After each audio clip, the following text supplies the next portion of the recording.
Welcome back to another episode, and I'm so excited today. This is a treat for me, and I know it's going to be a treat for you. This is my college basketball coach, Coach Joe Pechoda. Thanks for joining us today. Bradley, it's an absolute honor, man, and I appreciate the invitation.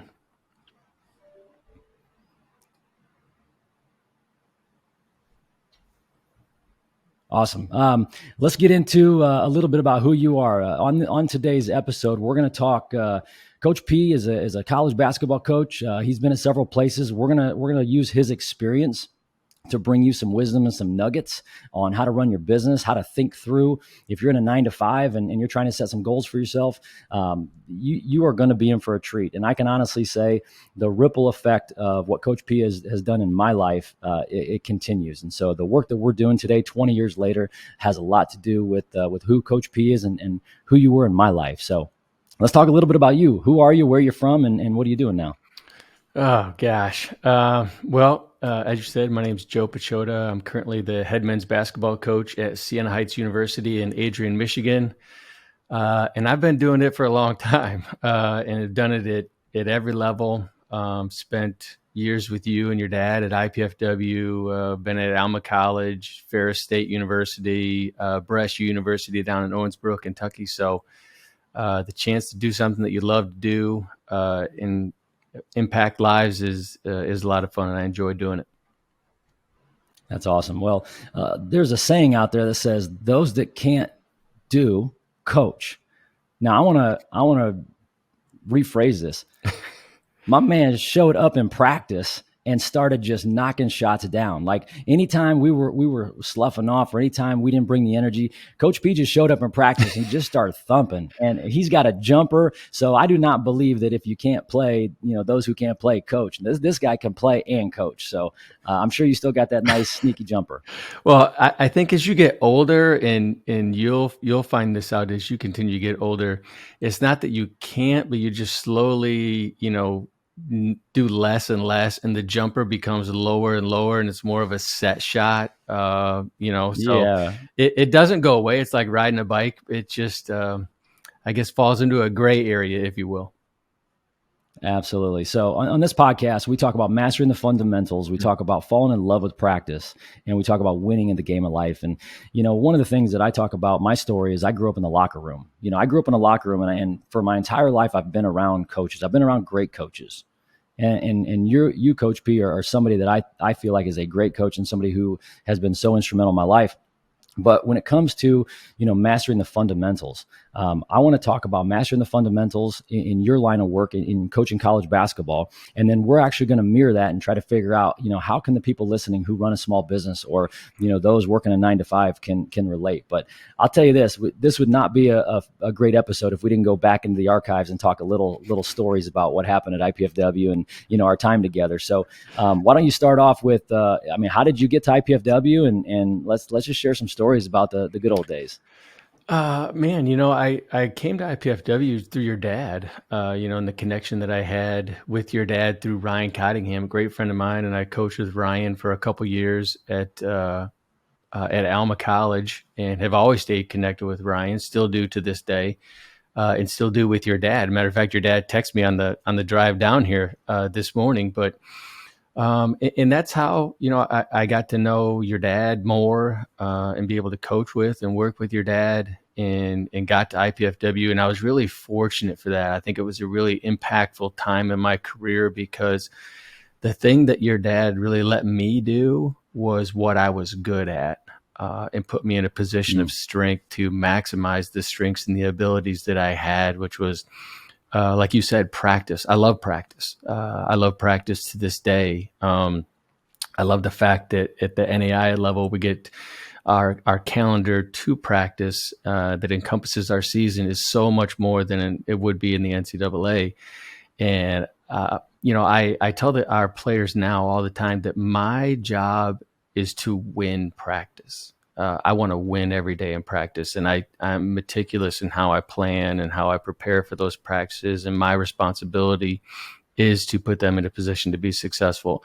And as a former player, like, the most important day is game day. That's a player's day, but practices are something that I take a lot of pride in, and not only how we prepare, but how we teach every single day in practice as well.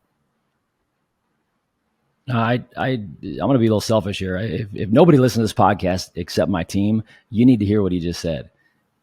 You got to win practice. You got to win the days that you may not be in front of the clients. You know, the ones where you've got to, make sure you're reaching out to your calls and building relationships with people. I love that. You got to win every day in practice.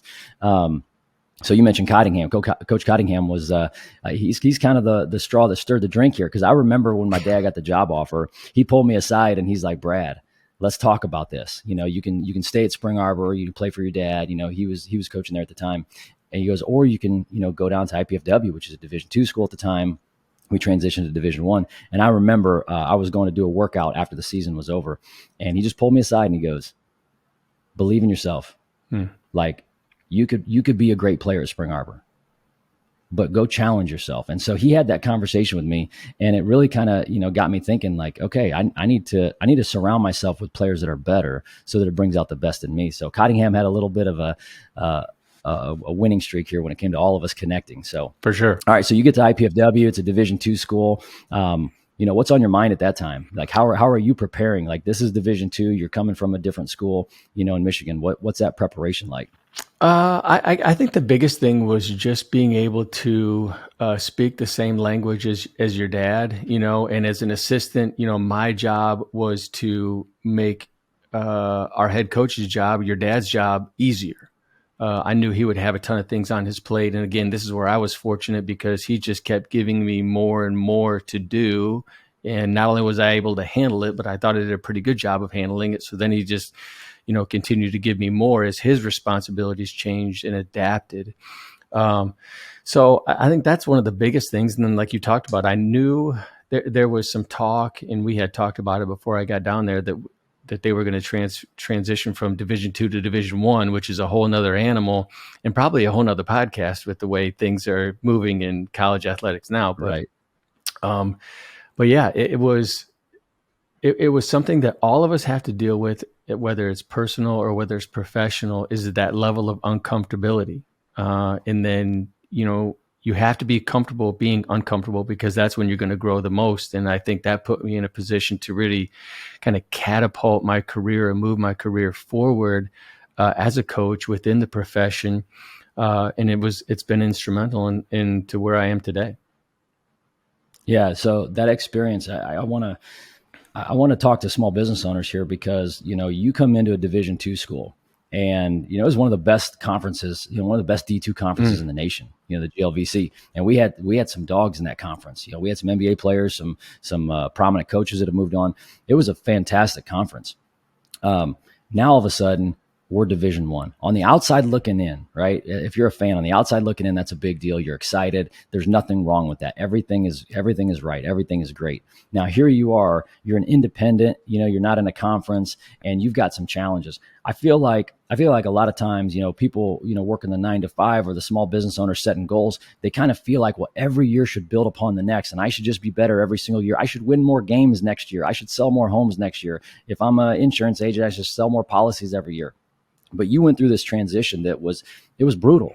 We were kind of the poster child of the university, and we had to go out playing all these guarantee games. And, how do you motivate these student athletes? How do you motivate these students when like this is an uphill battle? And if we can get within 15 points of, Michigan State or whatever, this is going to be a victory for us. So you kind of had to coach up the moral victories. What was that like, that challenge of going Division I? Because I'm sure on the outside looking in, it was shiny, but behind the scenes, it created a lot of challenges. Yeah, I remember, the environment within Fort Wayne when we were making that move, and there were so many people that were excited about it, and rightfully so, because at the time Division I was a really big thing. And I think me, your dad, Fred Andrews, who was on staff at the time, we were sitting in the offices going, holy smokes, man, this is a whole new different trail, and a challenging trail, to say the least. And I think the biggest thing that we tried to do was to win every day, just win the day, whatever that day was and whatever that day entailed, whether it be practice, whether it be meetings or weights or all those kind of things. and then build off of that and grow from that. Not necessarily grow up, but as a program within the university in that new venture, if you will. I mean, we're growing up, but growing forward, I think more than anything. And you look at the steps that we had to take and how we had to do it. Were they hard? Yeah, man, it was unbelievably hard. Was it exciting? I mean, it was cool to play in some of the venues that we played in. I mean, you remember those days and remember those times. It was a lot of fun. It wasn't fun getting your brains beat in some nights, but some of the nights that we were really competitive and played at a high level, those are things where I think now is, whether it's personal or professional, you're going to have those hard days, and how to handle those hard days and still keep moving forward and pressing forward, no matter what obstacles you might come up into. We all deal with now as people, as professionals. So I think it taught all of us a lot of life lessons, not just basketball lessons. So I want to go back to a life lesson you guys taught us one day. We go down to Texas and play Pan America. We play Corpus Christi, and we didn't play very well in that first game in that road trip. And you taught us some life lessons that if you don't show up, you don't get to eat. You remember the peanut butter and jelly? Yeah, I have to admit that was my idea. I had to talk your dad into that one. That was all me, and I know you guys were pretty salty about that, but it's one of those things where now it's everybody wants more with doing less. I should say everybody, but that's kind of the theme and some of the overriding things that you see within our culture now. And man, you have to work. You got to work at it every single day. People talk about grind, and sometimes it is a grind, and you have to be mentally tough in those situations. And you're only going to get out of it as much as you put into it. And as small business owners, such as yourself and anyone that's listening, I mean, you're the CEO of you, and the more that you invest in yourself, the more you're going to get back from it. And you have to do that every single day, good day or bad day. As soon as that calendar flips to the next day, you got to keep going. Well, and I think a lot of times, as parents of young athletes and young kids, a lot of times parents try to remove adversity from their kids, and I think that's foolish. I mean, adversity is the best teacher. So you want to talk about a lesson that stuck with me. I remember, we get done with that game, we go to shoot around, all of a sudden there's peanut butter and jelly and loaves of bread, not many, in the front seat of the bus. And, we're getting the per diem, and we're usually, used to eating at Olive Garden. And back then that was a 5-star restaurant for us. My kids still want to go to Olive Garden because we talk about it, but, we go to Olive Garden, have these big meals, all you can eat. And now we show up after a game that we didn't play very well, and there's peanut butter and jelly and loaves of bread in the front seat. And not only that, like, you're sending a message for sure. So I remember that, it stuck. But then the next message you sent was, you players are coaching practice. Because the coaches can't get anything out of you guys. Why don't you guys try to get something out of yourselves? And I remember, it's D'Angelo and a few other captains on the team, Wise, and we sat around and we had to put a practice plan together. That was hard. We're not used to putting a practice plan together. We're used to just rolling the ball out and doing whatever you guys say. But we had to actually put the practice plan together. It's like, from 10:01 to 10:03 is this, and from 10:04 to 10:07 is this, and every minute had to be organized and structured. And I remember it was one of our best practices we've had, because we finally realized, like, if we're going to get the most out of ourselves, we have to own that. We have to be capable of the gifts that we have. So I know a lot of times, you get comfortable really easily, and a lot of businesses, when adversity happens, when the market goes up, market goes down, sales go up, sales go down. I've had enough people on this podcast that when they talk about the adversity they go through, looking back, it's one of the greatest teachers. So thanks for the peanut butter and jelly. It made a big difference. I didn't like it at the time, but it definitely made an impact on, I'm the one that's in control of my success. I'm the one that's in control of how I show up every day. And if I believe in winning the day, that's really where the magic's at. The game's just feedback. And falling in love with practice is what you're saying, is just win practice every single day. So absolutely. Thanks for that. What other challenges did we have, Division One? Any other stories that, I mean, you guys are like booking flights all over across the country and we're not in a conference. Man, you know what? I think we were really fortunate. You looking back, I mean, we didn't really lose any bags and all that. I'm stunned at the number of flights that we had and charter buses. We didn't lose anything of great content. No one lost any personal bags, as far as I know or remember. I'll never forget forget. jerseys. No, we didn't lose that. I'll never forget. I had probably one of the toughest parts of the trips that we had was we went and played Washington State when Dick Bennett was there, and he was running blocker mover as an offense, and that was my scout, and that was probably one of the hardest scouts I've ever had in my life. I mean, I watched, some VHS tapes. That tells you how long ago it was. Yeah, right. Man, it was so hard, and I thought we played pretty well. They beat us, and we played pretty well. And then we turned around and went to Oregon State the next night. And I think because we played so well at Washington State, man, Oregon State just pounded us, man. I mean, because they knew we were coming, and we kind of, laid that foundation that, hey, we are pretty good and can do some pretty good things. And that was an experience. That's for sure. We have a lot of conversations about, in business, you're going to have a good month, or, you just had a great sale or a great meeting. And I think too often we forget that, in business, we don't have the I guess the perpetual clock in our minds of like, okay, there's another game. We got to prepare for somebody different, because it kind of just keeps bleeding into, every week, every month, we're trying to do the same thing. We don't have a new opponent. But what if business looked at each meeting like a new opponent?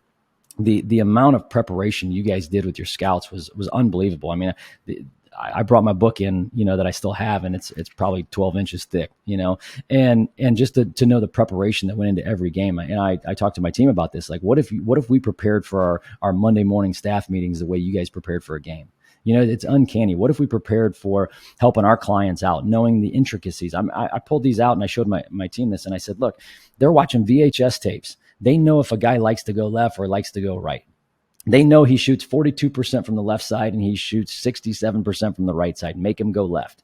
What if you, the listener, if you have clients out there, what if you knew your clientele so well that you were able to understand how they move, how they operate, what they're thinking, and then serve them at that high level? I just think there's so many connections.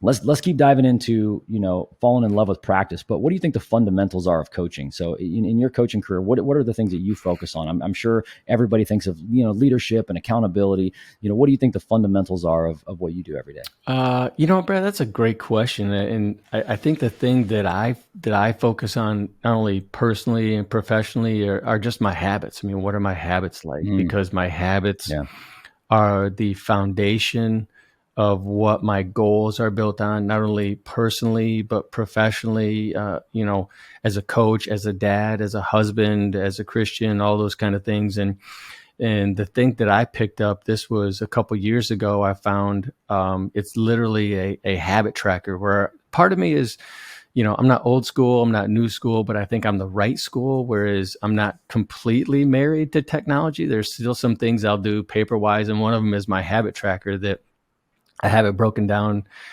into, where I can literally, check off, have I done this today, when it comes to my, my faith and my devotionals and my readings. And then, my personal side, when it comes to being a dad, being a husband, am I taking care of myself? Am I getting my workout in? Am I getting my water in? And then the professional side, am I doing things to develop and grow as a professional? Am I reading? Am I watching podcasts? Am I, growing in those kind of areas? So I think that the thing that I try and get better at and pass along to my players is just what are your daily habits like? Because those are the things that we can really control. And the nice part about it is I can go back and look on this calendar and go, okay, well, you know what? And I mean, like we talked about when I got here, I haven't read in a couple of days. Well, man, I can see how many days. So now I can look at it and go, okay, I need to step it back up. I need to get into this. Mm-hmm. When's the last time, I've left a note for my wife, in her coffee cup in the morning, And I keep track of those things too. When's the last time I did something one-on-one with my daughter, Claire? So just those things like that help me grow and get better as not only a professional, but as a parent and a husband too. I mean, I love following leaders and leadership that people model what they preach. And so just the last segment of what you talked about, the reason you're a great leader is because you lead yourself. If you're a teacher, if you're a dentist, if you're in the real estate business, it doesn't matter what you're in. If you're leading other people, you're going to have roadblocks. You're not going to create any followers. Nobody's going to follow somebody that doesn't put the work in themselves. The only reason you can pour out to other people is because of what you fill up into yourself. And that's exactly what you're saying. So, I mean, I can tell the ripple effects of me knowing you for all these years is because of what you put in. I know we share books all the time back and forth. You send me a picture or a screenshot, like I'm reading this right now, or, sending quotes, or I see you on Twitter. So keep pouring stuff in, man, because if you're listening right now, it does not matter the profession you're in. We all lead people, right? You got to put the work in yourself. So, let's talk a little team stuff. So, how do you balance teamwork when the goal is the team, but you also have individual performers? Okay. And I'll set you up here. Mm-hmm. So, if I score 20 points tonight, but our team loses, I want to talk about how you manage that in sales. If you have a team, there's a lot of team leaders that listen to this, if you're leading multiple people and somebody's winning and somebody's losing, how do you lead from that position, coach? How do you lead when you've got somebody playing well, but your team's losing, or your team's winning and your star player's not playing well? How do you lead the group versus the individual? I think the thing that as I've grown within the profession, I think I'm a better coach now, Bradley, than I was back at IPFW, believe it or not, because of just things that I've learned, not only about the profession, but about people, about relationships, and about how to handle those relationships and to cultivate those relationships. Back when I was a lot younger, I mean, I was a hard charger, man. I was coming at dudes in film and all that kind of stuff. So I think there's a time and a place in those type of meetings where there's a difference between calling somebody out and calling somebody up. If somebody's taking care of their business and they're really efficient with what they're doing and how they're doing it, those are really low maintenance type of team members. But if there's somebody that's struggling a little bit, that needs a little extra, I've done so many one-on-ones, with guys in my office, in my home, inviting them out to the house and sitting down just to see, okay, there's something that I'm missing. Maybe there's something personal that they don't want to talk about that I can help, that is acting maybe not necessarily a roadblock, but a speed bump that I can help them get over to help them maximize their abilities, which in turn get them back on track. And then they add to our efficiency, not to mention our effectiveness as a team, because we're only going to be as strong and as good as our weakest teammate. And everybody has a role. And I think the biggest thing that young people spin into, young people in athletics, which you can move into the professional setting, is everybody has a role and everybody's role is huge.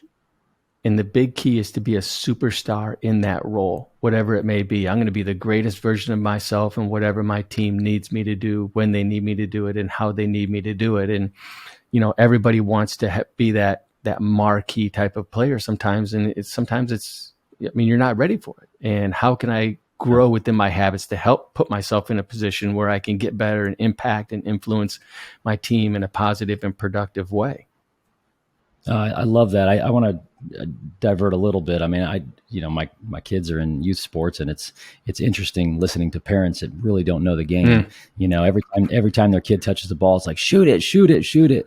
And it's like these kids, if they see a teammate that scores 15 or 20, it's like, well, I want to score 15 or 20. And what you're saying is, you may not understand what your role is. Once you understand what your role is, you can flourish. We have job descriptions in our business. A lot of small businesses don't spend time coming up with the job descriptions or an org chart. What positions do I need? You got 5 centers on the floor. Who's bringing the ball up, right? Yeah. Like, you have to have position players and you have to have job description. My job description, it really is to deepen relationships and to bring in opportunities. And I got to do that to the best of my ability. And I have other team members that they have different roles and responsibilities. Their job may not be my job, but at least we know that we have the description that's out there and we can be the best version of that. That's what you're talking about.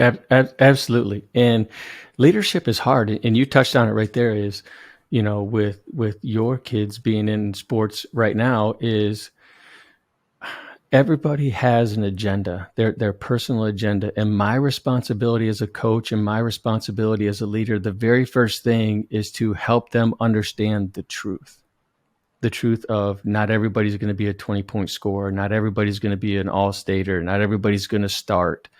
And it's okay to have a role. And we were talking about this earlier, off session is, I think our job as parents is to help our kids, not only our kids, but whatever group you might be leading, is it's okay to fail. It's okay to struggle if it's a controlled type of failure. And I think that's where our responsibility as parents and mine as a coach and yours as a CEO is to control that failure. Whereas it's a failure if I quit, but you can fail forward from some of those situations within that controlled environment. It's okay. But the thing that you have to do is you have to be able to handle hard better. It's hard. Being successful is hard. Winning is hard. And whatever avenue that you look at winning, are you going to win all the time? No, you're not going to win all the time. And I think as a society that some of the things that we've done is, everybody gets a trophy. And I remember when my youngest daughter, Claire, started playing softball a couple years ago, I told my wife, I said, she's not getting that participation trophy. We're not doing that. And ironically, her team won the championship, so she did get a trophy. So, but I think that's the big thing that we want to do as parents is we want to protect our kids and shield our kids from that hurt. But from within that hurt and the understanding of it is they can grow and they can take so much from that'll help them whatever they want to do in life, because you're going to have some good days and bad days. And I had a great friend of ours, got married a couple of weekends ago, and he's a huge skateboarder, and he has a small business in Adrian, a very successful small business. And he's from California, knows all these skateboard people. And one of the guys that came in for his wedding is a gentleman named Tony Alva, who is like the Wayne Gretzky. I'm not a skateboarder. As basketball guys, we know this, Brad. Like, we don't get skateboarding breaks ankles, okay, and hurts. So we don't do that. And I'm not a skateboarder guy. So he said Tony Alva was the Wayne Gretzky of skateboarding. If Tony Hawk is like Michael Jordan, he's the Wayne Gretzky of it. And so I had a chance to meet him, and I love just being able to connect with guys that are awesome in what they do and whatever endeavor it is. And I remember standing there with my daughter, and Tony was talking about how he went up to Ann Arbor the day before, and they have an amazing skate park up there, and had a really good day. And that's the one thing with skateboarding, as in life, you're going to have some good days and you're going to have some bad days. And some of the bad days as a skateboarder, he said, you fall hard and you fall really hard and you get hurt.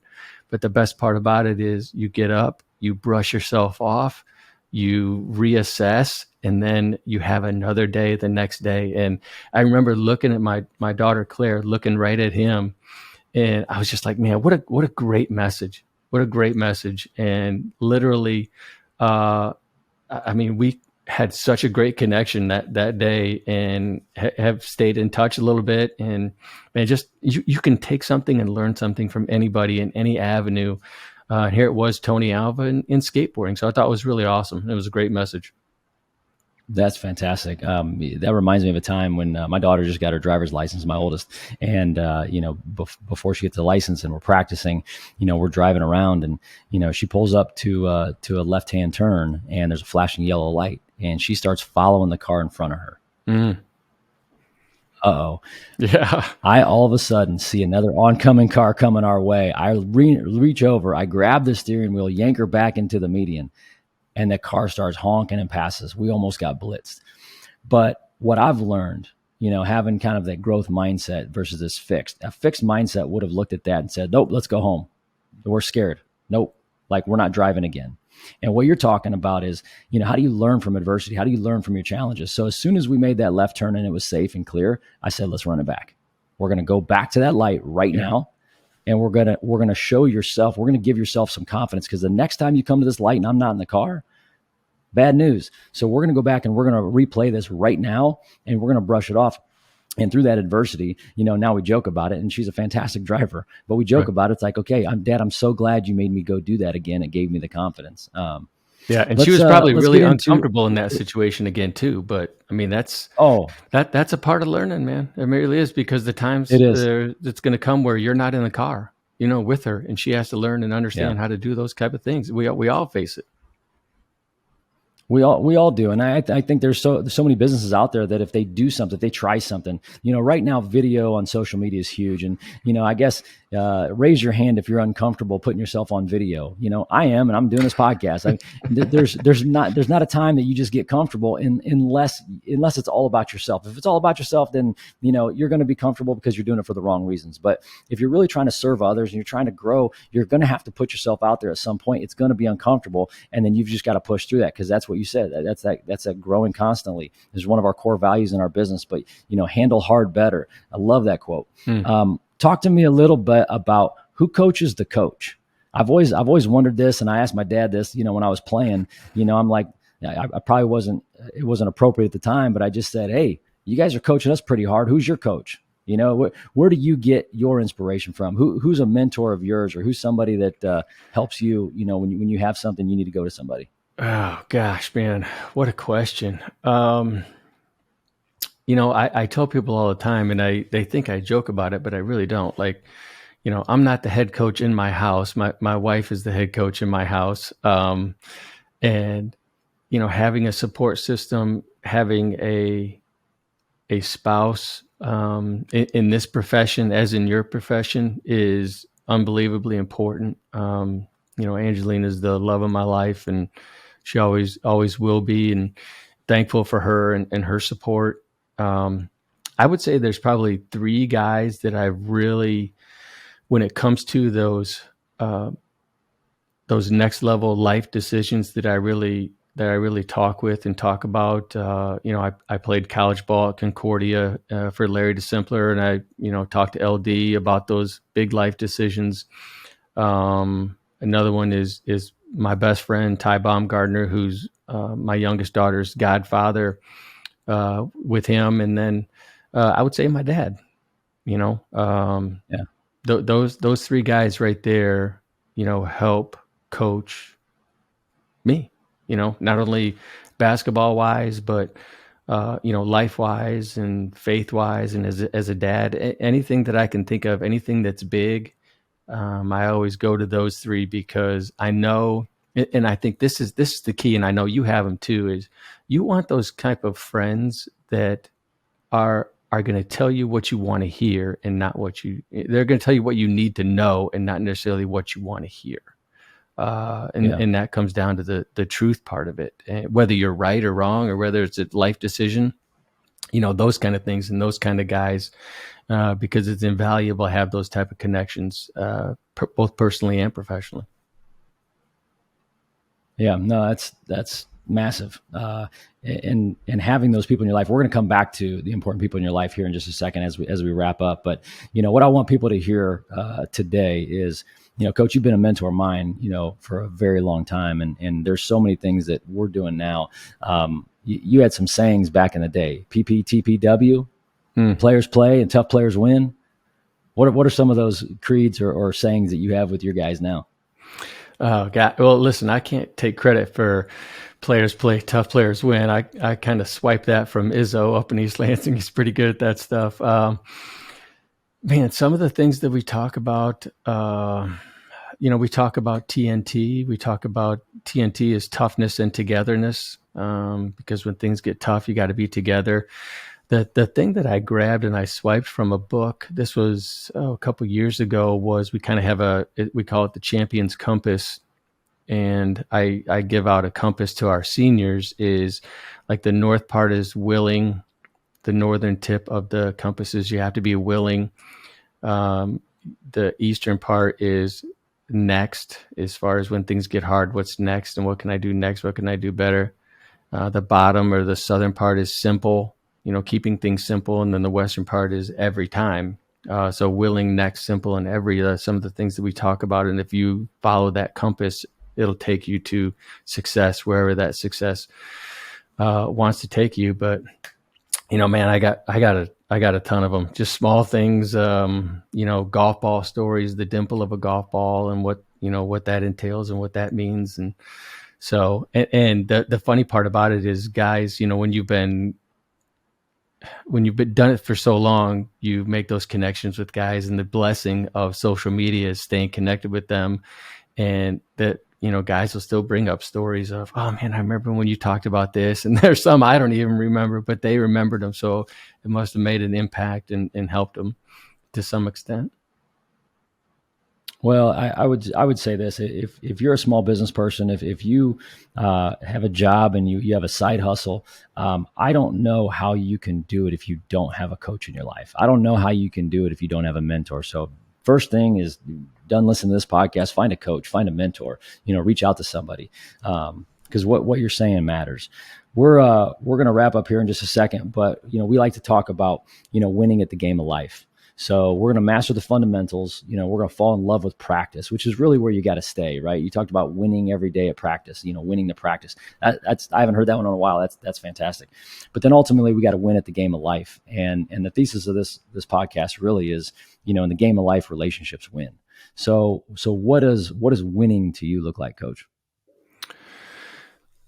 Winning. You know what? I think I think everybody as a competitor, in a collegiate atmosphere now. Yes. I mean, I love winning games. Don't get me wrong. I hate losing more than I enjoy winning. And I joke about it now. Like, if my daughter and I are playing Connect Four, and I'm going to try and win and beat her in Connect Four. It's the kind of competitor that I am. But I think the thing that I love when it comes to winning on a bigger scale is watching the guys that I've coached over the years. I don't care if it was you at IPFW or anybody at any stop.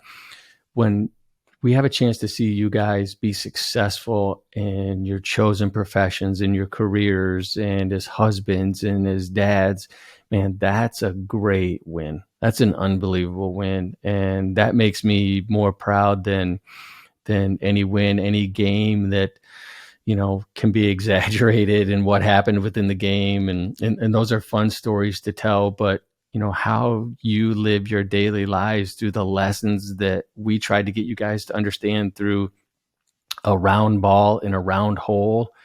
That's the best, man. That's the best. You can't beat it. Does it make me feel old? Yeah. That comes with it, but that's the best, man. You can't beat it. And I love being able to stay connected with guys and just shooting former players, just that random text, just checking in on guys, whether it's, Keith Jordan, who's playing in the Dominican Republic in a summer league and playing in Game 7, or, it's you and your businesses and all those things. It's, you can't beat it, man. That's the stuff that, relationships are built on, and those are the ultimate wins, and it makes coaching even better.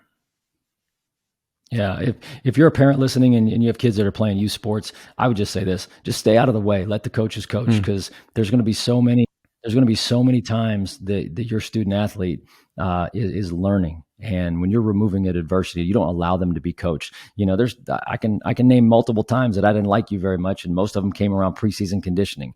And what I learned about myself is I thought I was on my last gear. I thought I was on my fastest speed, and you guys showed me I had another gear. And that taught me so much about life. Like, just when you think you're at your wit's end, you have another gear. So thank you for all those lessons. Winning in the game of life.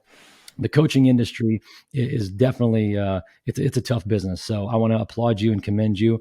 It's a grind. I remember my dad would always say there's two types of coaches: you either get fired or you retire. And most coaches make stops multiple places. But what I'll tell you, and I'll tell the listeners, you'll never remove yourself from making an impact in someone's life. And if you allow yourself to be coached, so many great things can happen in your life. So relationships do win. Thanks for sharing today, Coach. I appreciate you being here. Appreciate you being a guest on the podcast, Student of the Game.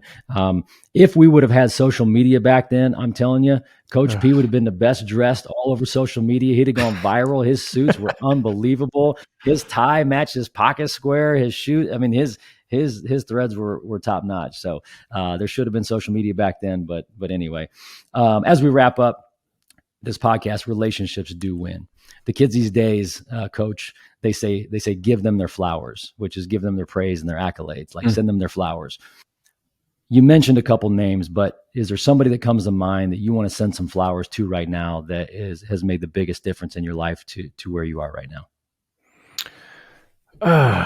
Man, I've had so many people, impact and influence. And like I said, those three, Ty and LD and my dad, obviously Angelina and my daughters have been amazing in allowing me and following me, where this journey has taken not only me, but us as a family. I think that's, you brought it up. It's a great profession, but it's a tough business, and it's getting harder and harder as things go on. And, I think when you look at it from that perspective, having that support system and the people that love you, the people that believe in you and believe in what you believe in, is huge. Not only, your family and your mentors and your influencers, if you will, but also you guys as players. I mean, that's the biggest thing. You got to have players that believe in what you're telling them. And I think the thing that hurts me the most, and I tell my teams this now, is, when I look back sometimes, and I tell you guys, and you've heard this millions of times, is, you don't want to live your life as a coulda, woulda, shoulda. And that's where, as small business owners, I think they don't live like that. They every single day, it's, man, I'm coming out and I'm putting my best foot forward as the CEO of me and the CEO of my company. And you're completely investing in everything that you have and everything that you are and everything that you want to be into your small business. And that takes guts and it takes toughness, and you have to do it every single day. And that's life. And those are the people that you want to see succeed, like you and Cass and Wise and all those guys, D'Angelo. You look at Keon and everything that Keon's doing. And for as much as you guys thought is I was a blessing to you guys, which I humbly appreciate and, understandably, but man, you guys are a blessing to my life too. And that's the best part, about those relationships is it's two-way. And, if I could, I just want to talk about one thing real quick, Bradley, when it comes to small businesses. My wife and I were talking about this last night. We were going for a walk. Is small business it's two things. If I would talk about two things of small business, it's grind and grace. As a grinder in a small business, you're the CEO, your HR, your accounting, you're all those things. You wear every single hat within that business, and it's hard. And it's a challenge every single day to do it. And you look at the way, we are culturally now. I mean, there was a restaurant in Adrian that was closed this was a month ago. They would close days just because they couldn't get help. And there was people that no call and would no show. So there's that challenge of it too. So that grind and that work is, in my opinion, needs to be respected and needs to be appreciated and cultivated and taken care of. Now, at the same time, too, when it comes to grace in small business, I think us as a society and culturally, we want it right here, we want it right now, and all those kind of things. Whereas, and you brought up social media, the grace part of it is if somebody goes to a small business and it isn't the way they wanted, or the smallest thing, my coffee's not hot, or whatever it may be. Then they get on social media, which is a big influential platform for those small businesses. And it's one small comment or one negative post, and it greatly influences and impacts that small business. Whereas what they don't understand is, that small business may have had 2 or 3 people call in and aren't there. So now you have one person doing the job of 4. So giving that small company grace and that small business some grace within what they're doing and how they're doing it, I think is, unbelievably important, because we'll give grace. Okay. We'll give grace to a company, I won't mention a fast food establishment, because we all kind of we go to that drive through at dinner and get something for our kids and our order's wrong. And we don't say anything about it, but we give them grace because the next morning we're going right back through there getting a coffee and a breakfast sandwich. So that's that kind of grace. Whereas if a small business does something that's even remotely close to negative, they may never go back there, and they may get crushed on social media. You look at Amazon, and they just had Prime days. I'm guilty. We ordered on Amazon Prime too, and when it comes to small business, their Amazon Prime Day is a positive post or a like or a share, and all those kind of things that can greatly impact and influence the community in which we all live. And I think we all, to some extent, have done a good job. Can we do a better job of supporting small business? Yeah, absolutely. There's no question about it. But that grind and that grace is something that can be given to the small business venues, no matter where you live. Wow, that's wisdom right there, and I'm where I'm at because I've been so close to you, and the nuggets you're sharing today are going to bless a lot of people. So thank you for that, and I'll end up by just telling you, I'm gonna send you some flowers. I appreciate you in my life. I appreciate you for all the, like I said, ripple effects that have come from knowing you, and you're somebody that I've been able to model my life after, and I've understood a lot of principles and a lot of wisdom because of the work that you did in my life. So I'm sending you some flowers today. Thank you for sending some small business flowers. Grinding grace, I love it. I absolutely love it. It's amazing. We talk about if the service or if the experience can be better online, then you should go online. It's a big mistake today for small businesses not to provide exceptional customer service. If you're a small business right now and you're focused on your to-do list, your checklist, I think you're missing the point. Customer service is where it's at. Deepening relationships is where it's at. This podcast is about mastering the fundamentals, falling in love with practice, and winning at the game of life. And if you want to win at the game of life, it's all about relationships. So Coach P, thank you for being a fantastic relationship in my life. Thanks for recording this episode with us today. Let's go play some golf. Brad, listen, man, it's been an absolute honor since you were a kid, and I'm unbelievably proud of you and what you've done with your amazing organization. And there's zero doubt in my mind that great things are going to continue to be in store for you guys. So I appreciate the time today, my friend.